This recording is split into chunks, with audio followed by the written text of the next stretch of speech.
नहीं होता है, नहीं होता, नहीं होता है। और Q is equal to not zero, bracket में बंद कर दिए। अब उसके बाद लिखेंगे दोनों तरफ, क्या लिखेंगे बाबू? दोनों तरफ, दोनों तरफ, दोनों तरफ कोची करने पर, वर्ग करने पर, वर्ग करने पर। अब देख बाबू, तो नहीं सब बोलो नहीं, खाली हम बोलते हैं।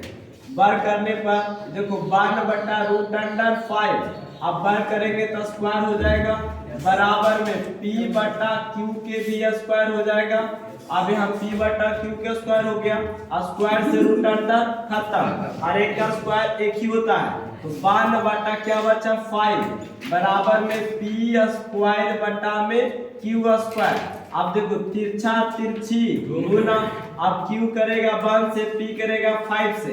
अब यहाँ देखो यहाँ हो जाएगा यहाँ हो जाएगा Q² बराबर 5P के स्क्वायर।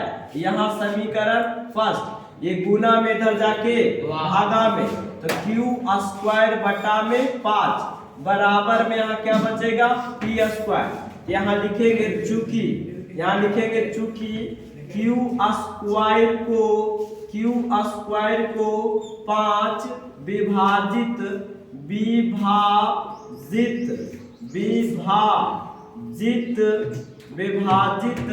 करता करती है, विभाजित करती है, विभाजित करती है। अब यहाँ लिख देंगे इसलिए Q को 5 विभाजित करती है, विभाजित करती है। अब देखो यहाँ तक ले हो गया। अब किसको विभाजित किया बाबू?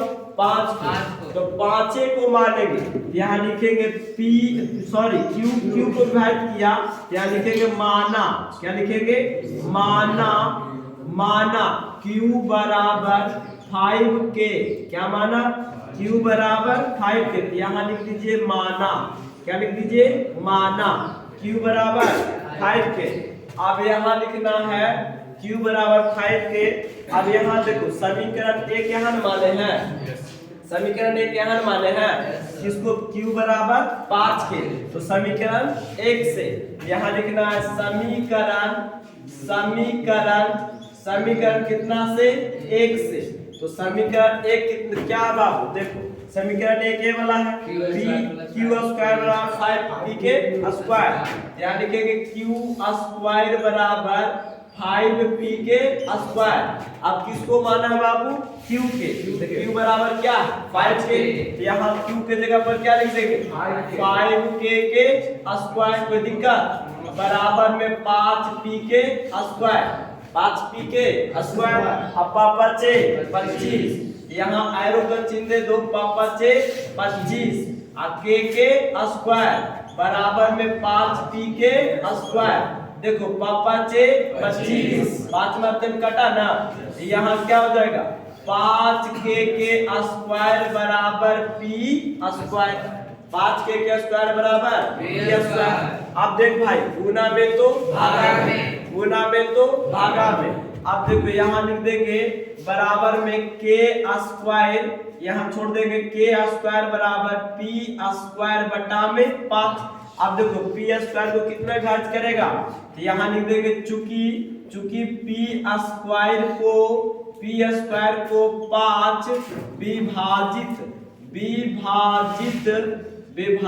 करती है, विभाजित करती है।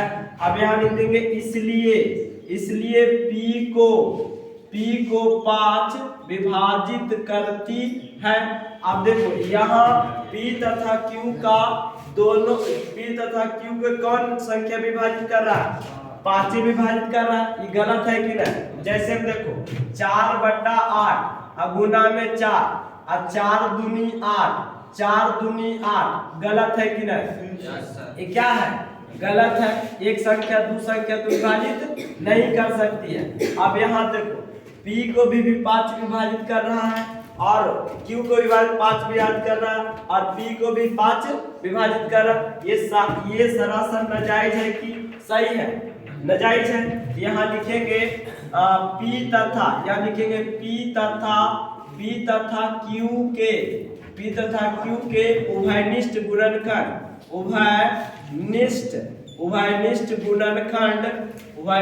गुणनखंड कितना है जी? 5 है। कितना है? 5 है।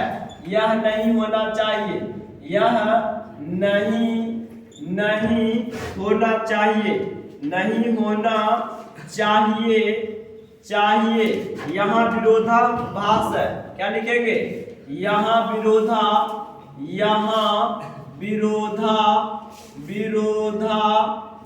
है। यहाँ विरोधाभास है ना। हमारी मान्यता गलत हुई। हमारी मान्यता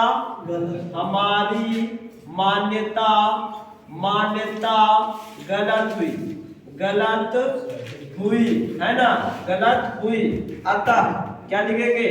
अतः 1/√5 एक अपरिमेय संख्या है। कोई दिक्कत? अपरिमेय संख्या। फिर से समझ लो, है ना।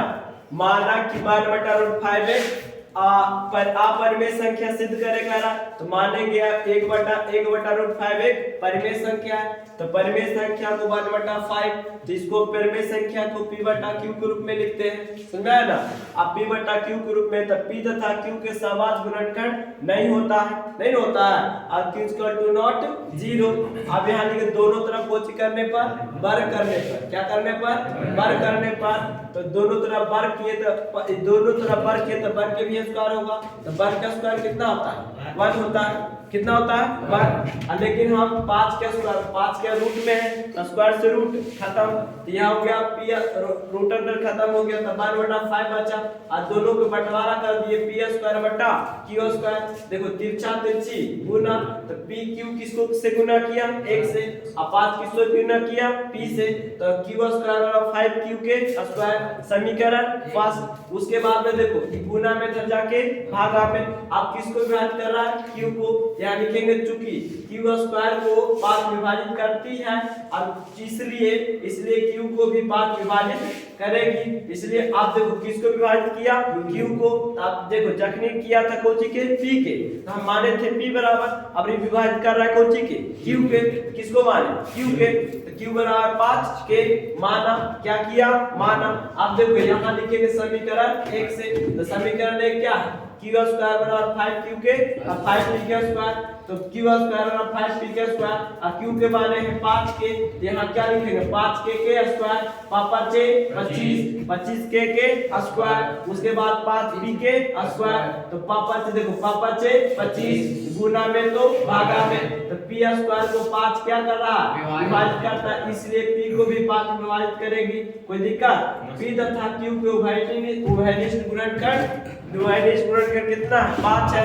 यह नहीं होना चाहिए। यहाँ विरोधाभास है। हमारी मान्यता गलत हुई। अतः 1/√5 एक अपरिमेय संख्या हो जाएगा। कोई दिक्कत नहीं ना? उसको बना देगा ना कि छोड़ दे? उतार लेगा।